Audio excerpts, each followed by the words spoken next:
आज मैं अपना 17-18 साल पुराना एक सीक्रेट शेयर करने जा रहा हूँ या कह सकते हैं सीक्रेट्स बिकॉज़ एक नहीं 3 हैं।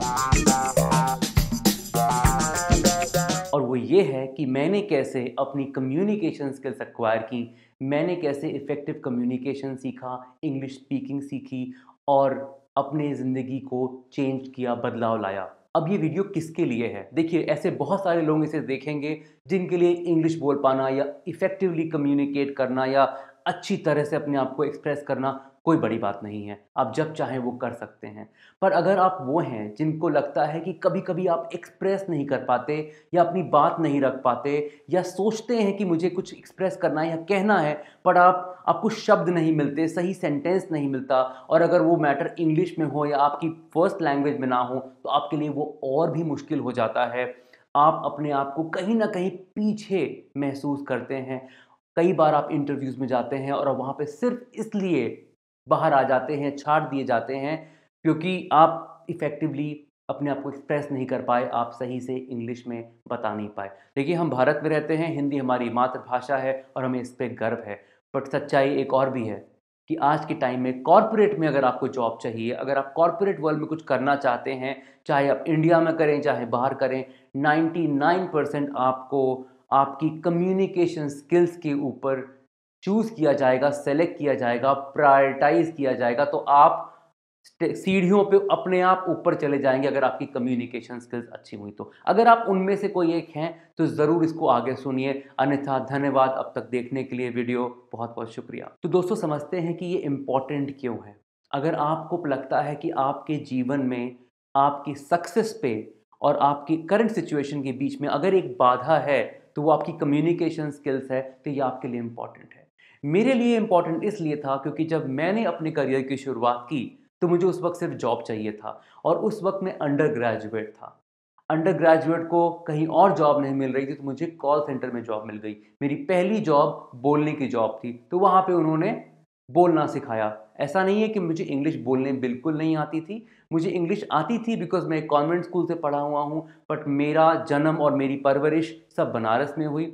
अब बनारस की बात कुछ ऐसी है कि वहाँ पे 99% काम हिंदी बोल के हो जाता है। तो कहीं काम तो फँसता नहीं था, जब कहीं काम नहीं फँसा तो हमने इंग्लिश भी उतनी ही बोली जितनी काम की थी। तो हमारी इंग्लिश कुछ इस तरह से थी कि हम रुक-रुक के बोलते थे और कभी-कभी सेंटेंस को कंस्ट्रक्ट करने के लिए वर्ड्स या वोकैब्युलरी नहीं मिलती थी। तो टूटी-फूटी इंग्लिश ही थी। ऐसी कम्युनिकेशन स्किल्स नहीं थी कि बहुत अच्छे से अपने आप को एक्सप्रेस कर सकें। और जब यहाँ आए, दिल्ली में आए, शिफ्ट हुए, कॉर्पोरेट वर्ल्ड में जाने लगे तो पता चला कि यहाँ तो दुनिया ही बदल गई। यहाँ तो लोग क्या धड़ल्ले से इंग्लिश बोलते हैं और मुझे तो बहुत इन्फीरियरिटी कॉम्प्लेक्स हुआ। मुझे लगा कि यार मैं तो स्टैंड ही नहीं कर पाऊँगा। मतलब what would I do with my life? तब मुझे ये मौका मिला कि मैंने कॉल सेंटर्स में काम किया बिकॉज़ वहाँ फ़ॉरेनर से बात करनी पड़ती है, अमेरिकन से लंदन के लोगों से बात करनी पड़ती है, तो आपको वो इंग्लिश सिखाते हैं, तो एक वो सीखने का मौका मिला। मेरा अगला करियर ट्रांज़िशन सेल्स में हुआ। अब सेल्स में घुसना सबसे आसान होता है, बहुत ईज़िली सेल्स की जॉब मिल जाती है, बट सेल्स में निभाना बहुत मुश्किल होता है बिकॉज़ अगर आप सही से एक्सप्रेस नहीं कर सकते, बोल नहीं सकते, समझा नहीं सकते, तो आप एग्ज़िस्ट नहीं करेंगे बिकॉज़ आप सेल्स कन्वर्ट नहीं कर सकते। तो वहाँ पे भी कम्युनिकेशन स्किल्स की बहुत ज़रूरत होती है। और तीसरा ट्रांज़िशन मैंने लाइफ़ में किया जब मैं फैसिलिटेटर और एक्सपीरियंशियल लर्निंग ट्रेनर बन गया। उसके बाद तो सारा काम बोलने का ही था। पिछले 10 सालों में मैंने 600 प्लस वर्कशॉप्स किए हैं, सेमिनार्स किए हैं और उनमें मैं लगभग 20,000 प्लस लोगों से इंटरैक्ट कर चुका हूँ, स्टेज पे या कैमरे के सामने खड़े होके और इसके थ्रू मुझे बहुत सारे close to 60 plus multinational company के साथ काम करने का मौका मिला। यही नहीं, सिर्फ़ मेरी कम्युनिकेशन स्किल की जो एक मेरी पावर थी, उसकी वजह से मुझे वर्ल्ड ओवर कई कंट्रीज़ में जाने का मौका मिला, लोगों को समझने का, उनसे बात करने का, उनके बारे में जानने का मौका मिला। तो ये सब मुझे मिला क्योंकि मैं इफ़ेक्टिवली कम्युनिकेट कर पाया। बहुत सारी चीज़ें और भी सीखी but yes effective communication was very important ingredient in my life and as I said I get paid for speaking so that's a great place to be guys. तो दोस्तों आप सोचेंगे कि ये ब्रेव स्पीकिंग मैंने क्या वर्ड बनाया है। तो ब्रेव स्पीकिंग ऐसी है कि जब मुझे याद आता है कि मेरे साथ क्या होता था जब मैं बोल ठीक से नहीं पाता था इंग्लिश में। अच्छा पहले इसके पहले मैं वहाँ पे जाऊँ मैं आपको समझाऊंगा कि यार ये इंग्लिश स्पीकिंग और कम्युनिकेशन स्किल्स को बहुत लोग कंफ्यूज करते हैं। ये दोनों एक चीज़ नहीं है। इंग्लिश एक लैंग्वेज है और कम्युनिकेशन स्किल एक कला है। वो कला हिंदी में भी आ सकती है, तेलुगु, तमिल, स्पेनिश, किसी भी भाषा में। अगर आप कम्युनिकेशन स्किल्स की कला को यूज़ करेंगे तो आप अपनी बात को सामने वाले को समझा पाएंगे, अपने इमोशंस को एक्सप्रेस कर पाएंगे। ये हो गई कम्युनिकेशन स्किल्स। ज़्यादातर इंग्लिश में लोगों को प्रॉब्लम आती है, इसलिए इंग्लिश को भी समझना बहुत ज़रूरी है। सो वो भी बहुत इंपॉर्टेंट है। अब while I am saying that मेरी इंग्लिश परफेक्ट नहीं है, मैं बहुत सारे ग्रामेटिकल मिस्टेक्स करता हूँ, आज भी कभी कभी मुझे कुछ शब्द ढूंढने पड़ते हैं, पर इसका मतलब ये नहीं कि मेरा काम नहीं चल रहा। मैं आज भी स्पीकर हूँ और I am doing well there. So ऐसा नहीं कि अगर आपको थोड़ी परफेक्ट इंग्लिश नहीं आती तो आप आगे नहीं बढ़ सकते, आप तब भी आगे बढ़ सकते हो। इसीलिए मैंने इसको ब्रेव स्पीकिंग कहा है, क्योंकि जब मैं अपने आप को देखता हूँ, पीछे जाके सोचता हूँ अपने बारे में, तो मेरे अंदर क्या था। जब मैं बोल नहीं पाता था, जब मैं अपने आप को एक्सप्रेस नहीं कर पा रहा था, तो मेरे अंदर डर था। वो डर मुझे अंदर ही अंदर खाता था कि मैं कभी एक्सप्रेस नहीं कर पाऊंगा, मैं इंटरव्यू नहीं निकाल पाऊंगा, मैं आगे कैसे बढ़ूंगा। तो वो जो डर है, अगर उससे आप काबू पा के बोल सकें तो आप ब्रेव हैं। और दूसरी चीज़ मैं देखता हूँ कि चारों तरफ पब्लिक स्पीकिंग की बहुत सारे प्रोग्राम्स और कोर्सेज चल रहे हैं। तो बहुत अच्छी बात है पब्लिक स्पीकिंग सीखना, पर दोस्तों पब्लिक स्पीकिंग का मौका कितना मिलता है। बीइंग अ स्पीकर मुझे मेरे ख्याल से महीने में 4 या 5 अपॉर्चुनिटीज़ मिलती हैं जब मैं पब्लिक में कुछ बोल सकता हूँ, जब मैं एक ऑडियंस को कुछ बोलता हूँ। पर ज़्यादातर ये मौके कम आते हैं। मौके वो आते हैं जब आप एक गेट टुगेदर में हैं और आपको वहाँ कुछ बोलना है। मौके ज़्यादा वो आते हैं कि आप एक ज़ूम कॉल में हैं या गूगल मीट कॉल में हैं और आप वहाँ अपनी बात सामने रखना चाहते हैं, बट आप नहीं रखते बिकॉज़ आप बोलने की हिम्मत नहीं कर रहे। उस हिम्मत को बंधा पाना और बोल पाना is brave speaking at every occasion where it is needed to express yourself and say what you feel is brave speaking. तो अगर आप ब्रेव स्पीकर बन जाएंगे तो public speaking is not a big problem, वो भी बन जाएंगे। बट पब्लिक स्पीकिंग मेरे हिसाब से एक एडवांस लेवल है और ब्रेव स्पीकिंग एक बेसिक एलिमेंट्री और बहुत ही जरूरी लेवल है जो हम सबके अंदर आना चाहिए। ऐसा नहीं है कि स्टेज पे जाने का मौका हुआ, पढ़ लिख के रट के याद करके हम पहुंच गए और पूरा बोला है, वाह। पर जब उसी पब्लिक स्पीकिंग के इवेंट के बाद एक गेट टुगेदर पार्टी हुई तो हम चुपचाप सरक लिए अपने रूम में, हम गए ही नहीं वहां पे कि क्या बात करेंगे लोगों से। That's not speaking guys, speaking is expression. तो ये हो गया पूरा का पूरा बैकग्राउंड इस पूरे वीडियो का। अब बताता हूं आपको अपने 3 सीक्रेट्स कि मैंने कैसे सीखा, कैसे मैंने डेवलप किया अपनी कम्युनिकेशन स्किल्स को। तो दोस्तों मैंने कोई फॉर्मल ट्रेनिंग नहीं ली, मैं कहीं पे भी स्पीकिंग सीखने नहीं गया स्पेसिफिकली। ये एक 3 मोड के सिस्टम से आया और ये 3 मोड्स क्या हैं बताऊंगा। नंबर 1, संगत। संगत इज एन एटमॉस्फेयर, वो वातावरण जिसमें आप रहते हैं। वहां पे क्या चल रहा है, वहां पे इंग्लिश का एनवायरनमेंट है कि नहीं। तो देखिए एक छोटा बच्चा जो होता है वो जिस भी घर में पैदा होता है वो लैंग्वेज सीख जाता है। आज आपसे मैं बोलूंगा कि क्या आप कन्नड़ बोल सकते हो अगर आप हिंदी स्पीकिंग पर्सन हो, या आप अगर नॉर्मल इंग्लिश स्पीकिंग पर्सन हो तो क्या आप फ्लुएंटली हिंदी बोल सकते हो। तो आपके लिए वो बहुत मुश्किल होगा बिकॉज आपकी वो नेटिव लैंग्वेज ही नहीं है। अगर आपकी नेटिव लैंग्वेज हिंदी है तो आप हिंदी समझेंगे, अगर आपकी नेटिव लैंग्वेज कन्नड़ है तो आप कन्नड़ समझेंगे। बट जो बच्चा कन्नड़ के घर में पैदा होता है, कन्नड़ फैमिली में पैदा होता है, उसके लिए कन्नड़ बोलना मुश्किल नहीं है। जो बच्चा एक इंग्लिश फैमिली में पैदा होता है उसके लिए इंग्लिश बोलना मुश्किल नहीं है। तो ये हो क्या रहा है, बेसिकली जो छोटे बच्चे होते हैं जब अपने एनवायरनमेंट में 4 साल 5 साल वही चीज़ें सुनते रहते हैं तो उनकी वोकैबुलरी डेवलप हो जाती है। तो उनका वातावरण, उनका संगत उन्हें सिखाता है। अब आप सोचिए एक छोटे बच्चे से ज़्यादा डेवलप हमारा ब्रेन है, तो क्या हमारे लिए कम्युनिकेशन स्किल्स सीखना या इंग्लिश सीखना मुश्किल है? Absolutely not.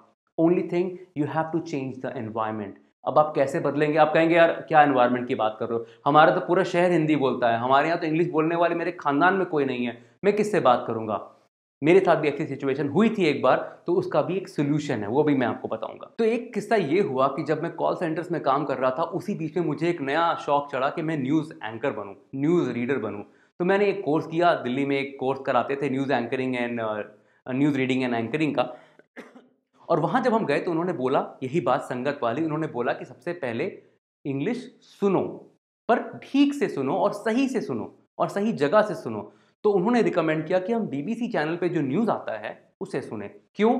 क्योंकि BBC is a British channel और ब्रिटिशर्स ने बेसिकली इंग्लिश को पूरे वर्ल्ड में फैलाया था, तो उनकी एक्सेंट काफ़ी न्यूट्रल होती है। अगर आप उनसे सुनते हैं तो उनमें एरर्स कम होते हैं, तो उनसे सुनो। तो मैंने बीबीसी चैनल चेक किया और वहाँ पे जो रिकॉर्डेड न्यूज़ होती थी उसे सुनना इंटरनेट पे शुरू किया और उनकी न्यूज़ को सुनता गया। दूसरी चीज़, हम लोग कई बार मूवीज़ देखते हैं और कई बार डब्ड मूवीज़ देखते हैं, लाइक अवतार देखी या कोई जेम्स बॉन्ड की मूवी देखी, और जैसे ही वो मूवी होती है, जैसे ही कन्वर्ट करने का मौका मिलता है, उसे हिंदी में कन्वर्ट करके सुनते हैं। तो दोस्त, हिंदी में कन्वर्ट करके मत सुनो, उसे इंग्लिश में ही सुनो, और अगर नहीं समझ में आ रही है तो सबटाइटल्स ऑन कर लो, आराम से सुनो, पॉज करके सुनो, मूवी इंजॉय करो, but listen on how they are speaking, because आप जब सुनेंगे तो आप सीखेंगे। ये बहुत इंपॉर्टेंट स्टेप है। तो अपना वातावरण बदलिए। पहली चीज़, न्यूज़ सुनिए। दूसरी चीज़, आप मूवीज़ देखिए, प्रोग्राम्स देखिए इंग्लिश के, इंग्लिश सुनना शुरू कीजिए। दिन भर में आप अगर बहुत सारा हिंदी या कोई और अपनी लैंग्वेज बोल रहे हैं तो इंग्लिश भी सुन रहे हैं, नंबर वन। दूसरी चीज़, रीडिंग शुरू करी मैंने।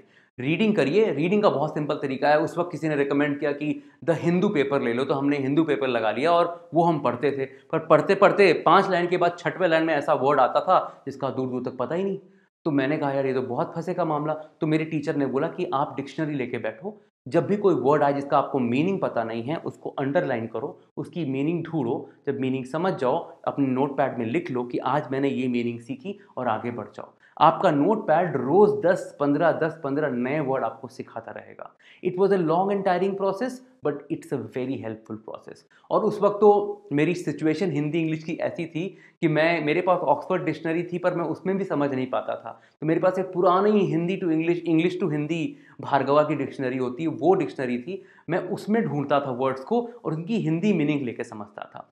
तो इस तरह से समझना शुरू किया। एंड बाय द वे, ये रीडिंग ना अलाउड है। आपको मन में नहीं पढ़ना, आपको बोल के पढ़ना है। So when you are reading, you speak loud. आप बोल के पढ़िए। इस तरह से आपका वातावरण, जो आपकी संगत है, वो चेंज होगी। That is the first secret.